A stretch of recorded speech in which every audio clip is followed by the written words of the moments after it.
সিয়াম পালন করা অবস্থাতেও তার মধ্যে আল্লাহ ভীতি না জন্মায়, তাহলে জানতে হবে তার সিয়াম ঠিক মতো পালন হচ্ছে। যে সিয়াম পালন করছে, এই সিয়াম পালন করা মানে একদম সেই শুভে সাদেক থেকে নিয়ে সূর্যাস্ত পর্যন্ত শুধু না খেয়ে থাকার নামই কিন্তু সিয়াম নয়।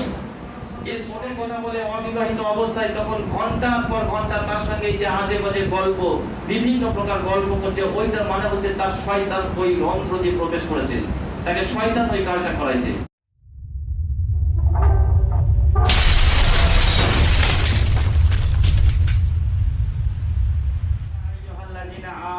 কুতিবা আলাইকুমুস সিয়াম কামা কুতিবা আলাল লাযিনা মিন ক্বাবলিকুম লাআল্লাকুম তাত্তাকুন।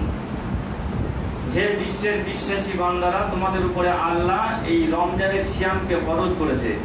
কুতিবা আলাইকুমুস সিয়াম, কুতিবা শব্দটার অর্থ হয় নির্ধারিত করা, লিপিবদ্ধ করা, হ্যাজ বিন রিটেন, যেটা তোমাদের জন্য লেখা হয়ে গেছে। কেউ কারোর জন্য বরাদ্দকৃত যখন কলম চালিয়ে দেয় তখন সেটাকে কুতিবা বলে আরবিতে। কারোর জন্য কিছু বরাদ্দ করার জন্য যখন সেটাকে নির্ধারিত করে দেওয়া হয়, কলম চালিয়ে দেওয়া হয়, টিক করে দেওয়া হয়, আল্লাহ বলছেন আমি তোমাদের জন্য ওই রকম করে রমজান মাসের এই সিয়ামকে বরাদ্দকৃত করে দিলাম, রিটেন, এটাকে লিখে দিলাম, এটাকে লিপিবদ্ধ করে দিলাম। ওই অর্থে এটাকে ফরজ বলা হয়েছে, ফারজিয়াতুন। কুতিবা আলাইকুমুস সিয়াম, তোমাদের উপরে রমজানের এই রোজাকে আমি ফরজ করলাম। কামা কুতিবা আলাল লাযিনা মিন ক্বাবলিকুম লাআল্লাকুম তাত্তাকুন, ঠিক যেমন করে ফরজ করা হয়েছিল তোমার পূর্ববর্তীদের উপরে। তার মানে পৃথিবীর শুরু থেকে নিয়ে একদম আমাদের শেষ নবী হযরত মুহাম্মদ রাসূলুল্লাহ সাল্লাল্লাহু আলাইহি সাল্লাম পর্যন্ত প্রত্যেকটা নবীর উপরে, প্রত্যেকটা নবীর উম্মতের উপরেই রমজানের সিয়াম ছিল, কিন্তু সেটা ভিন্ন প্রকার। আমরা যে রমজানের সিয়াম পালন করছি, আমাদের উপরে যে ফরজ করা হয়েছে, এটা হয়েছে নবী করিম সাল্লাল্লাহু আলাইহি সাল্লামের হিজরত করার দ্বিতীয় বছর পরে।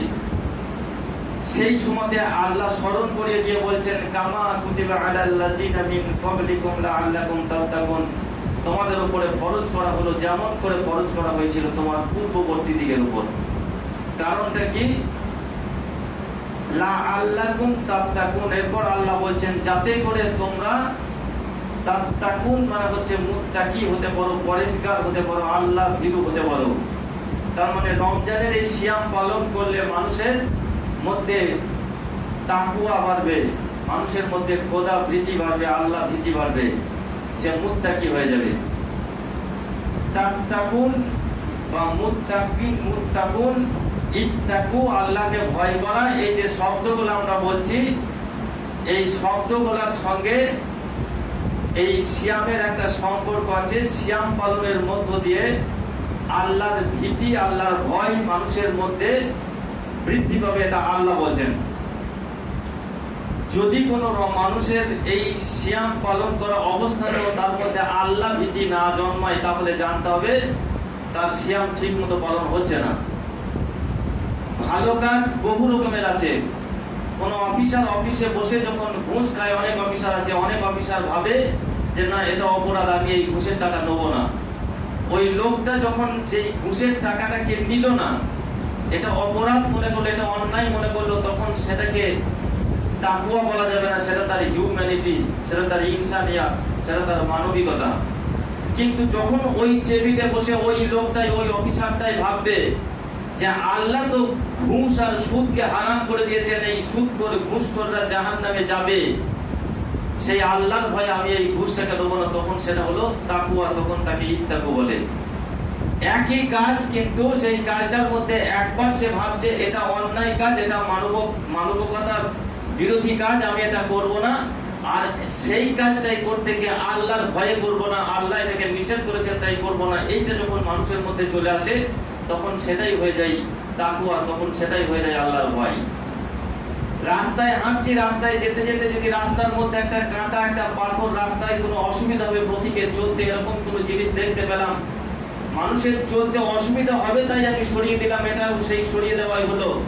আর এটা সরিয়ে দিলে আল্লাহর কাছে আমি প্রিয় বান্দা হব, মানুষের চলার সুবিধা হবে, মানুষকে ভালোবাসলে আল্লাহকে ভালোবাসা হয়, আমি এইটার বিনিময়ে আল্লাহর কাছে একটা কিছু মানে ফল পাবো এই আশাই যখন সরিয়ে দেয় তখন সেটা হয়ে যায় তাকওয়া, তখন সেটাই হয়ে যায় আল্লাহর প্রতি ভয়। এই রমজান মাসের যে সিয়াম পালন করছে, এই সিয়াম পালন করা মানে একদম সেই শুভে সাদেক থেকে নিয়ে সূর্যাস্ত পর্যন্ত শুধু না খেয়ে থাকার নামই কিন্তু সিয়াম নয়। এর সঙ্গে সঙ্গে আপনার ভেতরে আর একটা জিনিস যেটা থাকতে হবে সেটা হচ্ছে তাকওয়া।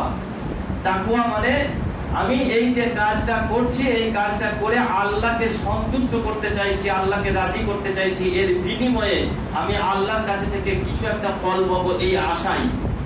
আল্লাহর কাছ থেকে কিছু ফল পাবো এই আশাটা ভেতরে রাখতে হবে এবং আল্লাহকে খুশি করার জন্য এটা করছি এই উদ্দেশ্যে মানুষকে করতে হবে। তাহলেই সেই রমজানের সিয়ামটা তার জন্য মানে এই তাকওয়া মুখী হলো।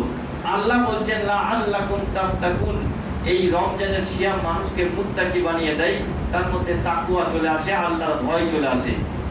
মানুষ অহরহ মিথ্যা কথা বলে, মিথ্যা কথা বলতে বলতে যখন সিয়াম অবস্থায় মিথ্যা কথা বলতে যায় তখন তার জিভটা আটকে যাবে। আমি এত কষ্ট করে এত কঠিন দিনের মধ্যে মানে এরকম করে খাওয়া পান করা সব ত্যাগ করে দিয়েছি, সামান্য একটা মিথ্যা কথা বললে আমার রোজাটা নষ্ট হয়ে যাবে, রোজাটার ক্ষতি হবে, আমি এই মিথ্যা কথা বলতে পারবো না। এই ভয়টা যখন তার মনের মধ্যে চলে আসবে তখন তার মধ্যে তাকওয়া আছে। ওই রকম করে জীবনে চলতে গিয়ে চলার পথে কথা বলা থেকে ওঠা বসা থেকে তার সমস্ত কর্মের মধ্যে যখন মনের মধ্যে এই চিন্তা চেতনাটা আসবে যে এইটা করলে আমার এই সিয়ামটার ক্ষতি হবে, আমি আল্লাহকে রাজি করার জন্য করছি, পৃথিবীর কেউ দেখতে না পেলেও আল্লাহ তো দেখতে পাচ্ছে, সুতরাং এটা আমি করব না, এই রকম করে একটা অনুশীলন প্র্যাকটিস করার নামই হচ্ছে তাকওয়া।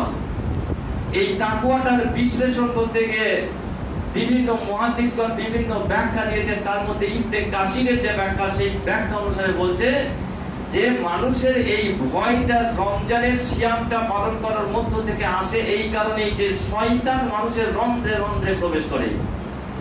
শয়তান মানুষের বিভিন্ন ছিদ্র দিয়ে রন্ধ্রে রন্ধ্রে প্রবেশ করতে পারে। তার চোখ, তার কান, তার নাক, তার বিভিন্ন রন্ধ্র দিয়ে শয়তান প্রবেশ করে এবং তাকে বিভিন্ন কাজে তাকে প্ররোচিত করে। তখনই সে শয়তানি কাজ করে।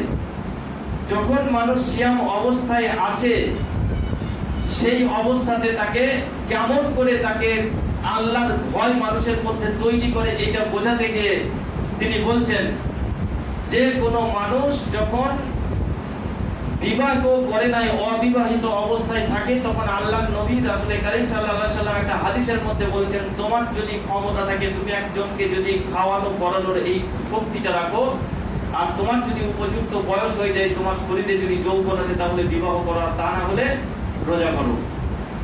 এই যে রোজা করতে বলছে তার মানে কি রোজা করলে পরে মানুষের যৌবন, মানুষের যে জওয়ানি শক্তি, এটাকে কন্ট্রোল করা যায়। যখন কেউ যদি কোনো মানুষের স্ত্রী থাকে, বিবাহিত মানুষকে ওই ফোনটা ধরে দেবেন, দেখবেন সে আর বেশি কথা বলতে পারবে না, তার ভালোই লাগবে না ওটা বলতে। যে ছেলেটার বিয়ে হয় নাই, তার শরীরে যৌবন আছে, তাকে যখন ফোনটা ধরিয়ে দেওয়া হবে এবং সে যখন অন্য কোনো মেয়ের সঙ্গে ওইরকম কথা বলবে, তখন ঘন্টার পর ঘন্টা সে কথাটা বলবে। ওই কথাটা বলাটাই হচ্ছে তার জন্য একটা ব্যভিচারের পথে হাঁটা, ওইটাই হচ্ছে ঘৃণ্যতম কাজ, ওইটাই হচ্ছে আল্লাহর অসন্তুষ্টির পথে হাঁটা। ওই পথে হাঁটার জন্য আল্লাহ মানে শয়তান তার পথটাকে প্রশস্ত করে দিচ্ছে। ওই রন্ধ্রটা আস্তে আস্তে আস্তে আস্তে সংকুচিত হয়ে যায় সিয়াম পালনের মধ্য দিয়ে। সিয়াম পালন করলে মানুষের সমস্ত রন্ধ্রগুলি সংকুচিত হয়ে যায় এবং শয়তানের প্রবেশ পথ সংকীর্ণ হয়ে যায়। শয়তান ওই পথে প্রবেশ করতে পারে না। সেই বলে সিয়াম মানুষকে মুত্তাকি বানিয়ে দেয়। লাআল্লাকুম তাত্তাকুন।